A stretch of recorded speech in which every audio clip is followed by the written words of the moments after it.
I'm on a residential roof in Pound Ridge, New York, and yesterday we completed the roof up until right here, all the way here to the edge, and then last night it rained, and as you can see over here on the old roof, we have major ponding issues, and right here was one of the deepest.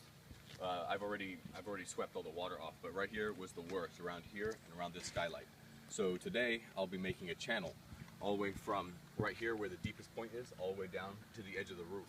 So I'll be showing you how I cut open the roof and sink it down a little bit and create an angled channel all the way down to where the gutter is. And then over here, when we get here, I'll sweep off all the water. Then I'll lay down I'll lay down fiberboard, cover that with base sheet, and then we'll roll our membrane over this. So it'll be built up about 1.5 inches, and that'll make it level with the rest of the roof, and it'll just run off into the gutters here on the side. Alright, I cut open the roof right here and dug out the fiberboard here, and found out where the beams were, and I see one here, and I see another one here, 16 inches away. And I know that the beams run this way with the roof, so what I'm going to do is I'm going to cut this open and sink my channel in between the beams there, so it'll be low enough. And I've already cut open the old roof here, and this is where I'm going to start my channel. And see here, all the old fiberboard, it's all pretty damp actually, and there's some rotten wood there, but we'll be taking this out, replacing it with new wood, and sinking it to make a nice channel running all the way down that way, angled higher on this end and then low over there into the gutter. Alright, as you can see, I've removed the fiberboard, and now it's time to cut the boards to make my channel.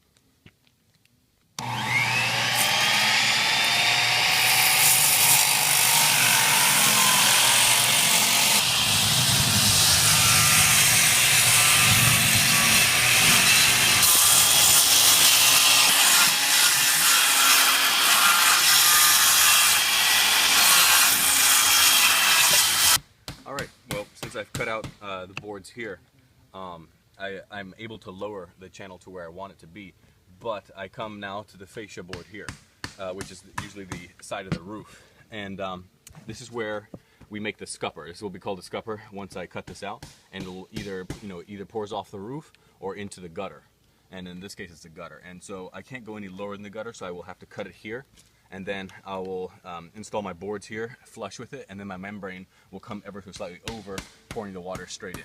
So what I'm doing now is cutting out the fascia so that I can put my my boards here, and it'll come straight to the gutter like that.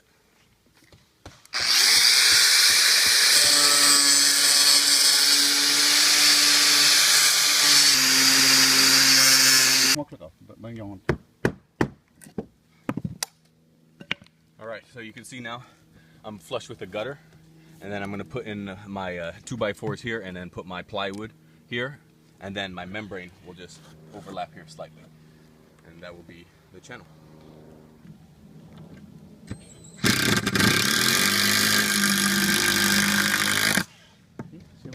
Alright, now I'm installing my cleats, and see this is two pieces of wood here that I'm going to install on both sides, and then the plywood rests on this, and I'm angling these. These are going from however much this is here all the way up to nothing, so that it makes a nice ramp for the water all the way down.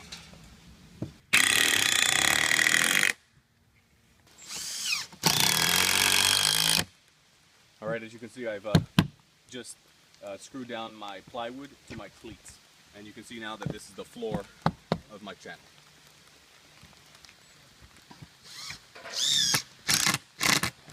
I've cut some metal edging here for my scupper edge, and this will we'll attach the membrane to this, and then this leads down into the gutter. You see the drip edge there, all drips straight into the gutter. Alright? See, it leads straight into the gutter. It actually hangs over the gutter slightly, and there's no water will be getting behind the gutter edge there.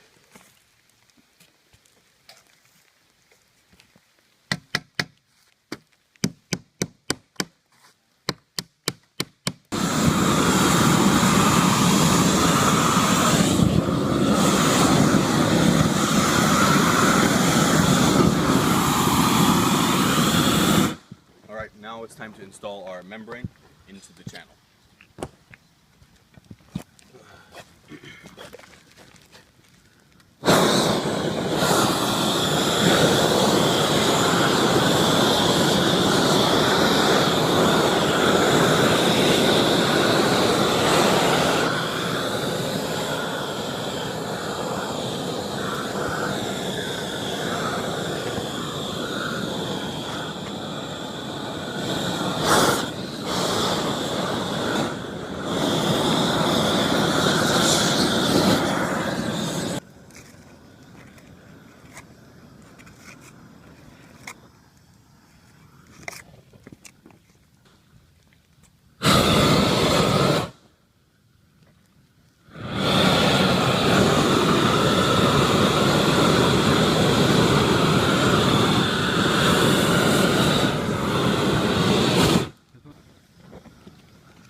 only plastic is up front for me.